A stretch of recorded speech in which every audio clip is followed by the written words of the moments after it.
Amen. Pastor, nina ushuhuda 2, 3. Ushuhuda wa kwanza wa Disemba. Unakumbuka wakati ulikuja ukanitafuta hapo ukaniambia mwanangu Maureen umekuja huko. Pastor, ulikuwa unanitafuta na bwanangu pia ananitafuta kwa simu. Alikuwa ananitafuta, sasa simu nilikuwa nimeweka flight mode. Sasa wakati tulimaliza ibada nikampigia nikamwambia ulikuwa unanitafuta unaniambia nini? Akaniambia kuna mwenye amekuwa na ng'ombe nilikuwa nakuulizia kama unaweza kuja uone ndio tuchukue. Lakini nashukuru Mungu nilipotoka hapa Pastor, nilipata amechukua hiyo ng'ombe. Ulipata amechukua? Nilipata ameshanunua. So upigie hizo makofi mazuri na mema hata Mungu kama anasema. Ushuhuda wa pili, Jumamosi tulikuwa hapa kwa ibada, ulituita tukakuja. Na tulipokuwa hapa tulipomaliza ibada, tuliporejea nyumbani, nikapata sungura zangu 2 zimeibiwa. Hapo nikakutumia message nikakwambia baba, sungura zangu zimeibiwa vile nimetoka kanisani. Nikakwambia naomba uombewe mwizi akose amani penye yako na arejeshe sungura zangu. Sio Jumamosi hiyo jioni. Jumamosi hiyo jioni nikarudi kanisa tukalalia hapa. Sunday tukahudhuria ibada tukamaliza tukarudi nyumbani. Sasa Sunday jioni tukaulizia kuna mama jirani yangu akona kibanda hapo kwangu kwa barabara. Tukamuulizia kama aliona yeyote mwenye aliingia hapo hivi. Sasa akona katoto kenye anakuja na yeye kwa kibanda kakijana kako grade 1. Nikaulizia mtoto wake, nikamuulizia kuna yeyote mwenye uliona hapa? Kama kuna mtu aliingia peke akafungua ile mlango akachukua sungura. Mtoto akaniambia mimi sijaona. Kidogo tena anasema niliona vijana 2 ndio walikuwa hapa hivi. Nikamuuliza na vijana unawajua? Akaniambia siwajui. Nikasema sawa. Niliambia mtoto nikasema sawa. Nikamwambia mimi nimesharoga. Huyo tu mwenye aliingia hapa mimi sasa kujua ni nani. Lakini mimi nimeshafanya maneno yangu, nimesharoga. Hiyo niko na yaka ataona moto. Na tumbo yake tafura na atakosa kutembea. Kidogo mtoto akatoka hapa akakimbia penye mama yake hapo kwa kibanda. Mimi nikachungulia kwa nyumbangu kwa dirisha hivi. Akaniambia mama yake vile nimemwambia. Kidogo mtoto akarudi.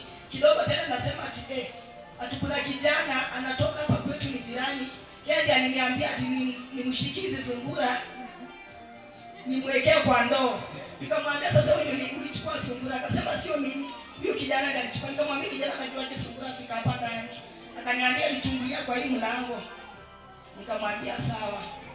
Kidogo tukaulizia mama yake akasema mimi kweli sijui. Hiyo ni sasa ni Jumatatu.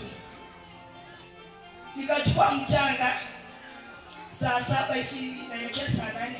Nikachukua mchanga nikaenda kunyunyiza kwa hiyo kibanda huyo mama na penye huwa anakaa kimsa hiyo mboga.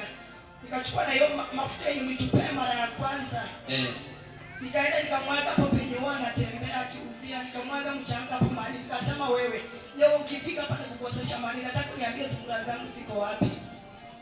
Nilipofika jioni nilipokuja kwa kibanda tukaita sasa huyo kijana mwenye mtutaka alisema ati huyu alichukua sungura. Huyo kijana akakuja akasema kweli mimi sikuchukua sungura na hata sijui kama sungura zika hapa. Tukaulizia mama mtoto wako wakapi? Ende nafasi sema ukweli. Akasema hata sijui ameenda wapi. Na wanachezea hapo kila siku lakini ni kama alimwambia usika hapa. Toka enda.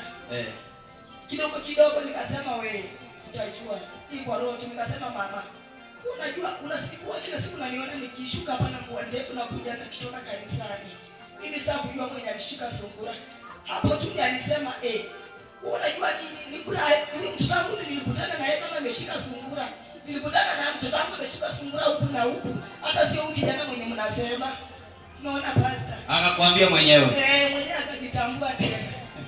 Akasema mimi mwenyewe nilikutana na kijana wangu amebeba sungura huku na huku. Sasa sisi tukamwambia kama ulikutana na yeye mbona kumuuliza sungura ni sana nani? Sababu watu ndio wanachukua sungura ni zangu. Sababu wanachukua kwake mboga ya kulisha sungura. Akasema mimi nilikutana na mtoto. Sasa nilimuuliza unapeleka wapi? Akaniambia napeleka huku chini. Na mimi nikamwachanisha mimi nikakuja kwa kibanda. Nikasema sawa, mimi sitafuatilia lakini nimeshakwambia kwa hizo sungura mbili na ni watoto sababu siko na mwezi mmoja. Nikamwambia kwa hizo sungura mtu atatibiwa na pesa mingi na usikuje kuniuliza na atapona. Mtatibu tu mjue mnatibu ugonjwa gani, si kumficha. Nilimwambia ndio mtajua. Nikamwambia tafakari, kwa nini nilidua ng'ombe kama za miezi 4 nje na ikarudi? Mtajua mimi ni nani. Pasta Jumanne jioni saa 12 naona sungura ninaletewa. Wenyewe tu. Wenyewe wakarejesha sungura. Sasa wananiambia maana umewaronga tayari. Situpigie hizo makofi mazuri lakini. Sawa, hadi kusaizi. Sasa hiyo kitu ikasambaa kwa mtaa yote. Ukipita tu mahali ananiambia ati wewe nasikia sungura uliibiwa. Sasa hii kenye iko. Tukiibiwa tukitu tunakuita wewe. Wewe ni mchawi. Wewe ni mchawi wa Yesu. Hata wakikuita nenda chao hao watu kabisa.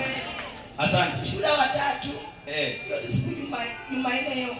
Naona tu bwanangu anaamka asubuhi saa 1 na niuliza, niliona jana mlipika kideri imebaki nikaangie, nikamwambia iko. Akaniambia basi sio niko jikoni nikaangie. Nikasema sawa, nikaenda. Nilipoenda akaamka jua anatangulia kabisa kwenda kuoga. Nikamaliza nikamwambia nimeshapanga chakula kwa meza. Na hiyo chakula wakati alikuwa kwa bafu nikachukua hiyo mafuta. Nikanyunyiza ndani nikasema wewe kenye nataka kwako hata ile pesa utanifanyia vile nataka. Yale mafuta niliwapea mara ya kwanza. Ile ya kwanza ile ilikuwa watu wengine wanaangalia kwa chupa hivi. Ni kidogo. Lakini mimi nilijaza maji kwa chupa. Nikamwambia kenye nataka kwako utanifanyia vile nataka. Akamaliza kuoga akakuja akakaa kwa meza. Alipomaliza kukula naona anatoa pesa ananipea. Nikamwambia ni za nini? Atisini zako. Hiyo ndio tengeneza nywele. Nikamwambia sawa. Si hata upige makofi bwanaka akupe pesa. Nikamwambia nashukuru mpaka siku anaifunga kanisa na inafanya kwenda nayo. Akaniambia ingine alikuwa ameshaniambia hiyo utasonga nywele na ingine ulipie simu juu ya mkopa. Kidogo nikamwambia naenda kushona uniform ya kanisa. Akaniambia basi usilipe simu nitakulipia. Si utukufu imrudie Mungu. Mwanangu mbarikiwe na upendo iendelee hivyo hivyo tu kwa jina la Yesu.